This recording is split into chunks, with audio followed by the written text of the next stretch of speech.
I was wondering, when we talked to you last time, you said it was a really important day because the people were coming to sign. Can you talk more about that?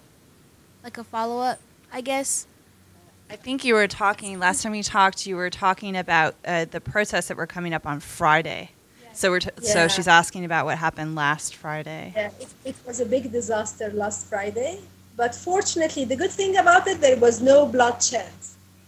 Okay, so, but during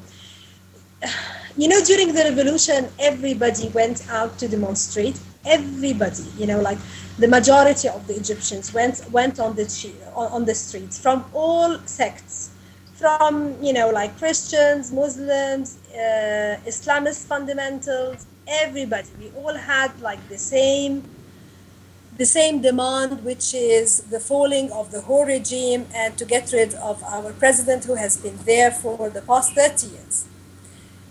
After we had the president stepping down, we started getting problems among each other, like people with special demands and people trying to dominate others. And then, before in the old regime, the Islamist fundamentals and the Muslim brothers, they couldn't really speak out what they want to say. And if they say something, they can put them in prison and they torture them. They really treated them so badly, and I hate it.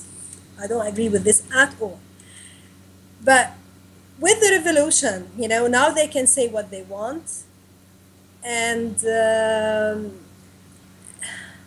most of the Fridays, we went all together to Tahrir Square to call for our demands, and we usually had the same demands.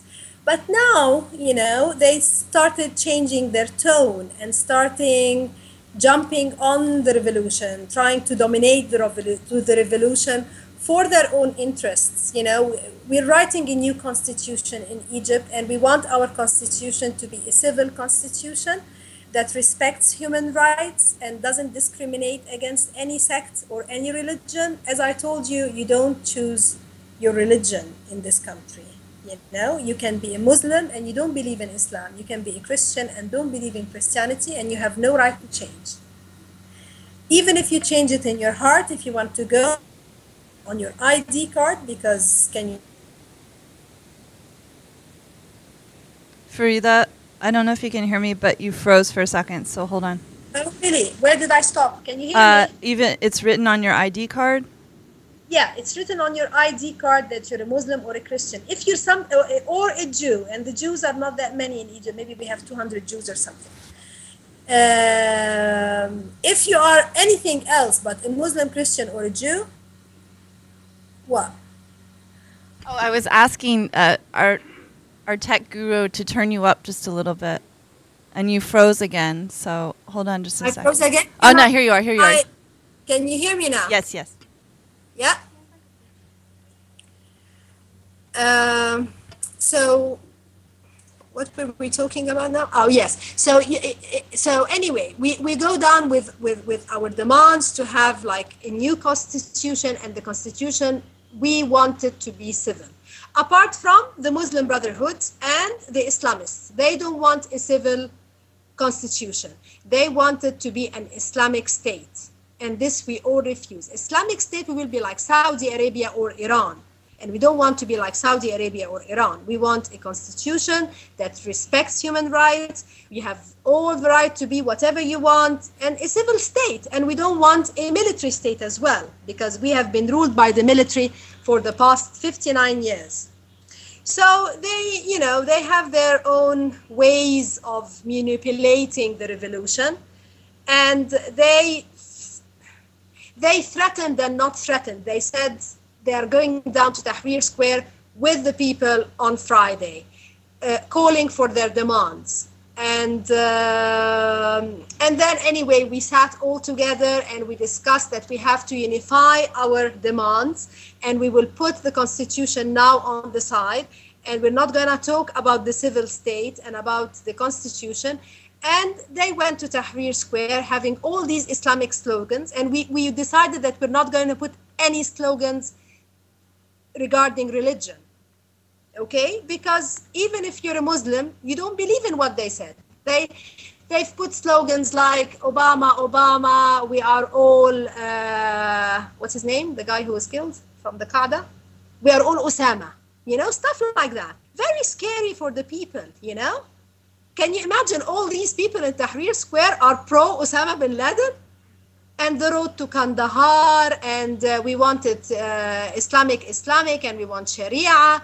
Of course, you know, like, they scared the people. So, Farida, this is actually really interesting because in the U.S. media, from day one, probably the thing you heard about the most was, well, what's going to happen next in Egypt with the revolution? What's going to happen? And the big thing that everyone was talking about was the Muslim Brotherhood, or those who are more religious or a part of this party, are going to take over. They're going to take over. They're going to take over.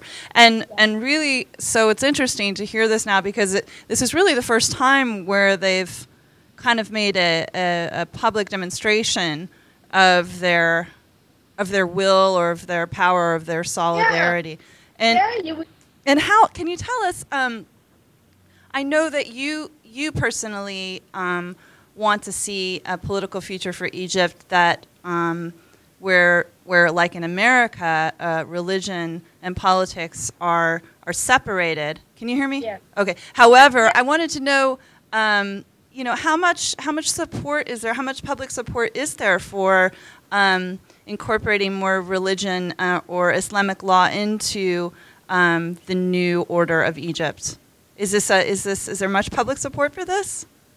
There isn't much public support. You know, on Friday they had all the masses of all these people who believe in their beliefs coming down to Tahrir Square. So if you see Tahrir Square and you see Alexandria, there is a square in Alexandria where they demonstrate. These are all the Salafis and the Islamists in the whole Egypt. Okay, the problem is meaning it's a small, relatively small number. We can say they are maybe like 20 to 25%. Oh, of everyone. I think so. That's not small. Yeah, it's not small, but it's not that big. It's medium. You know. Okay. It's not that small. Maybe less. I honestly don't know how big they are, but empty vessels make more sound. You know, when you get these people down to Tahrir Square, doing all, you know, chanting these chants and having the Saudi flag and all these slogans, it scares the people and they make definitely more sound, you know. The problem is that they are very organized, and they are subsidized from some countries, you know. Some countries subsidize, give money to these people because they want this kind of thinking. Farida? You know? Yes. Can you see me? Yes. I have a quick question. Yes, can you come this way a little bit? Yeah, sure. I can see you. Yeah. Oh. Yeah, I can see. Just for clarification, when you're referring to the fundamentalists, is that the Muslim Brotherhood and like everyone else, or are you saying that is the Muslim Brotherhood who has the connections to Saudi Arabia and who associate with Osama bin Laden? I don't want to associate the Muslim Brothers with Osama bin Laden and Saudi Arabia, but not with Osama bin Laden, but definitely with Saudi Arabia. They have some kind of relation. But again, you know, like I don't have something in my hand to tell you, yes, there is a relationship between Saudi Arabia. I was just curious about if there was like a contingent of fundamentalists that would be considered a separate group from the Muslim Brotherhood, such as like Wahhabi Salafists or... Wahhabi Salafis, but I have to again like differentiate between the Muslim Brothers and the Salafis and the Sufis. You know, like we have so many sects now, and all of a sudden they are coming out. You hear about new people that we've never heard about them before. You know, these Salafis, I've never heard about them before the revolution, yani. Or maybe because I'm in politics, I know a little bit maybe more about them.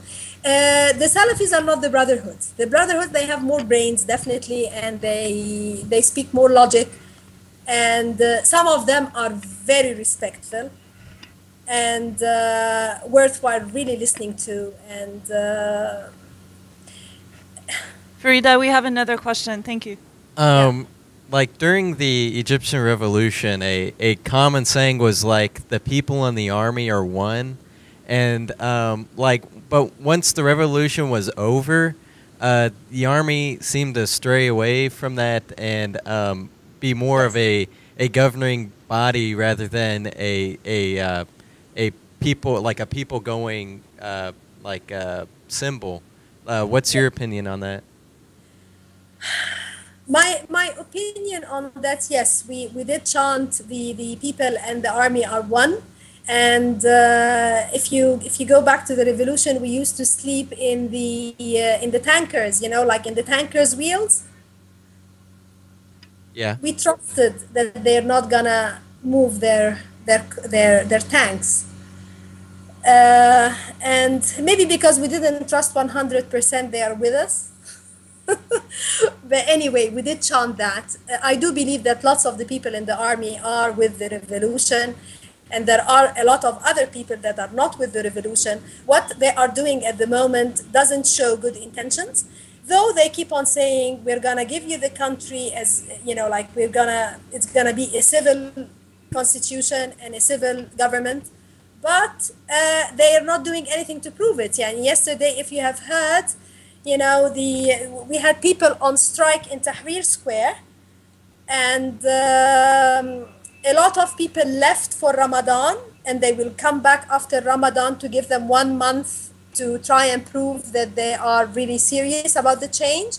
And some of the families of the martyrs of the revolution, they decided to stay in Tahrir Square. And what happened is they came by force and they cleared it up. So I'll leave it as an open question for you to think whether they are with the revolution or against the revolution. Definitely they didn't want Gamal to come, which is the heir of Hosni Mubarak. And we don't know what's happening next. But there is no way back. I will be in the street until the last day that we get our freedom. Shukran. Have fun.